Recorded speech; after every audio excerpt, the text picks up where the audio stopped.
Hey Avid Fitness community, it's Corey, your Pilates consultant. I'll be hosting a myofascial release workshop focusing on releasing tension from the neck and shoulders. Myofascial release means myo for your muscles and fascial for the fascia system. The fascia system is the connective tissue that basically connects our whole body together. With our muscles in particular, the connective tissue wraps around each muscle fiber, those fibers together, and then there's more connective tissue, and then those bundles of muscle fiber even in more connective tissue wrapped around that.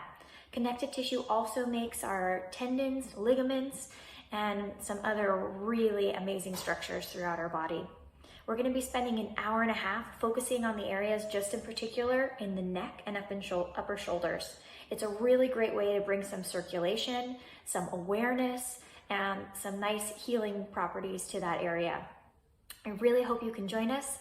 Please feel free to message us if you have any questions, and I look forward to seeing you there.